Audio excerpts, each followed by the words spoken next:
सबसे पहले अपने MS वर्ड को ओपन कर लीजिए और यहाँ पर आपको फ़ॉन्ट में सेलेक्ट करना है कुर्तिदेव या देवलेस फ़ॉन्ट को। तो यहाँ पर जो फ़ॉन्ट है, जो हिंदी के फ़ॉन्ट हैं, आपको कुछ इस तरह से डिस्प्ले होंगे।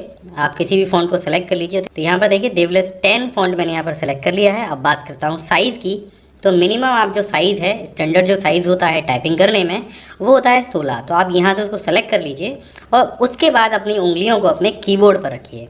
कीबोर्ड पे उंगलियां कैसे रखनी है ये भी जान लेते हैं। तो दोस्तों जैसा कि आप यहाँ पर देख सकते हैं, मेरे पास एक स्टैंडर्ड टाइपिंग कीबोर्ड है। ये कीबोर्ड TBS का है और मेरे हिसाब से आप एक ऐसा ही कीबोर्ड ले लीजिएगा अगर आप हिंदी टाइपिंग सीखना चाहते हैं। यहाँ पर जो की हैं वो बहुत ही सॉफ्ट दी गई होती हैं और आप आराम से इस कीबोर्ड पर हिंदी टाइपिंग सीख सकते हैं। अब बात कर लेते हैं कुछ ध्यान देने वाली चीज़ों की। तो यहाँ पर आप देख रहे हैं कि ये जो कीबोर्ड है ये इंग्लिश में है और हिंदी टाइपिंग अगर आपको सीखनी है तो आपको इंग्लिश कीबोर्ड पर ही हिंदी टाइपिंग सीखनी होगी, क्योंकि मार्केट में कुछ ही कीबोर्ड ऐसे हैं जिन पर जो प्रिंट है कीज़ पे वो हिंदी में दिया गया होता है, आपको बहुत मुश्किल से मिलेगा। तो इसका सीधा समाधान यही है कि आप सीधे सीधे इसी कीबोर्ड पर टाइपिंग सीखना शुरू करें। तो आप देख रहे हैं यहाँ पर ये जो कीबोर्ड है वो क्वेरिटी कीबोर्ड है और यहाँ पर टाइपिंग के लिए ये 3 रोज दी गई हैं और ये जो 3 टाइपिंग रो हैं इन्हीं पर हमें जो हिंदी के सारे शब्द हैं वो बनाने हैं।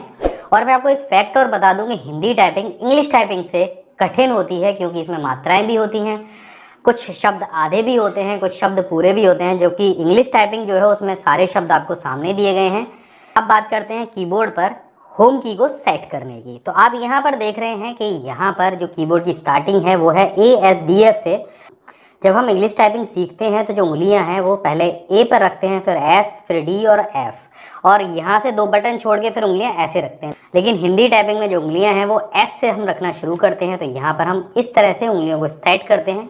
जो हमारी ये छोटी उंगली है वो S पर रहती है, फिर उसके बाद D, फिर F, फिर G, और इस तरह से यहाँ पर हम 2 बटन बीच में छोड़ देते हैं और जो सीधा हाथ है वो यहाँ से रखते हैं इस तरह से। ये आप देख रहे हैं। अब यहाँ पर क्या है कि ये जो उंगलियां हैं हमारी दोनों, उसके पास 2-2 बटन रहते हैं, यानी ये जो उंगली है वो K को भी प्रेस करेगी और J को भी प्रेस करेगी। इसी तरह से ये उंगली G को भी प्रेस करेगी और H को भी प्रेस करेगी। तो यहाँ से हम टाइपिंग करना शुरू करते हैं। स्पेस का जो बटन है वो हमारे हमेशा अंगूठे से रहता है। इस कीबोर्ड को हम हमेशा 2 हिस्सों में बांट लेते हैं। कीबोर्ड का एक हिस्सा इस हाथ के पास रहता है और ये जो दूसरा हिस्सा है वो इस हाथ के पास रहता है। और ये कायदा है कि जो बटन इस हाथ से प्रेस करने हैं वो आप इस हाथ से कभी प्रेस नहीं करेंगे, तभी आप अच्छी टाइपिंग की स्पीड ला पाएंगे। अब चलिए शुरू करते हैं कि स्टार्टिंग करनी कैसे है। तो सबसे पहले हम प्रेस करते हैं S को। तो यहाँ पर जब आप S प्रेस करेंगे तो आएगी छोटी A की मात्रा। उसके बाद आप प्रेस करेंगे D को तो यहाँ पर आएगा क। फिर आप प्रेस करेंगे F तो उससे आएगी छोटी E की मात्रा। फिर आप G को प्रेस करेंगे तो आएगा ह। फिर आप H को प्रेस करेंगे इसी उंगली से तो आएगी बड़ी E की मात्रा। अब यहाँ पर हम सीधे हाथ से शुरू करते हैं। तो ये जो कॉमा का बटन है, जब हम इसे प्रेस करेंगे इस उंगली से तो यहाँ पर आएगा श। उसके बाद ये जो बटन है इसको प्रेस करेंगे तो आएगा य। फिर उसके बाद ये जो L बटन है इसको जब हम प्रेस करेंगे तो आएगा स। फिर यहाँ पर जब हम K को प्रेस करेंगे तो आएगी अ की मात्रा। और उसके बाद में J को जब आप इसी उंगली से प्रेस करेंगे तो आएगा र। इसके बाद आप अंगूठे से स्पेस दबाएंगे, फिर दोबारा से इन्हीं बटनों का अभ्यास करेंगे। अब ये जो बटन है आपको अपने दिमाग में याद करने हैं, आपको अपनी उंगलियों पे याद करने हैं। और एक चीज़ का ध्यान रखना है कि ये प्रैक्टिस आपको तब तक करनी है जब तक आप इन बटनों को याद नहीं कर लेते हैं, इन बटनों से आप शब्द नहीं बना लेते हैं। अब शब्द कैसे बनेंगे, अब बात करते हैं अभ्यास 2 की, यानी दूसरे दिन की। तो इन बटनों से बनने वाले शब्द हैं वो मैं आपको बता देता हूँ। अब अगर आप बना लेते हैं बिना देखे कुछ इन शब्दों को जो मैं आपको बता रहा हूँ, यहाँ पर मैं आपको 20 शब्द बता रहा हूँ जिनका आपको अभ्यास करना है हिंदी टाइपिंग करने के लिए। ये जो अभी की बताई हैं इन कीज़ के लिए ही।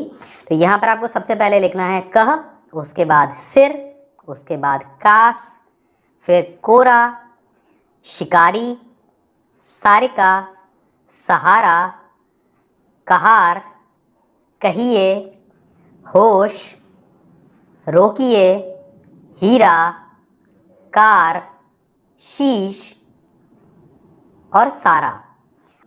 यहाँ पर ये जो शब्द हैं आपको हर शब्द को कम से कम 10-10 लाइन में टाइप करना है। तो ये जो दूसरा दिन है आपका इन्हीं शब्दों के अभ्यास में जाएगा। और जब तक ये शब्द आपको अच्छे से याद ना हो जाएं, तब तक आपको टाइप करना है। शुरुआत में जल्दबाजी बिल्कुल नहीं करनी है, ध्यान देना है आपको सही टाइप करने पर।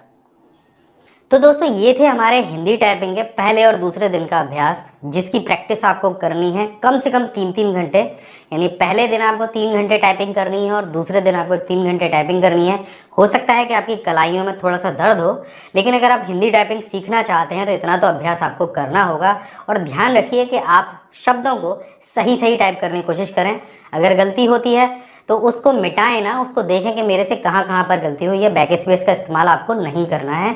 अगर आप बैक स्पेस का इस्तेमाल करने लग जाएंगे, ये कीबोर्ड को भी अगर आप देखकर टाइप करेंगे तो आपको क्या होगा कि आपको उस चीज़ का अभ्यास हो जाएगा। फिर उसको जो छुड़ाना है, अगर ये गलतियाँ हैं, अगर आप कीबोर्ड देखते हैं, बैक स्पेस का इस्तेमाल करते हैं, तो उस आदत को छुड़ाना बहुत मुश्किल होता है। तो यहाँ पर शुरुआत से ही हमें ये ध्यान रखना है कि हमें बैक स्पेस यूज़ नहीं करना है, हमें कीबोर्ड नहीं देखना है, एक बार उंगलियां रख लेनी है और उसके बाद फिर टाइपिंग करने लगना है।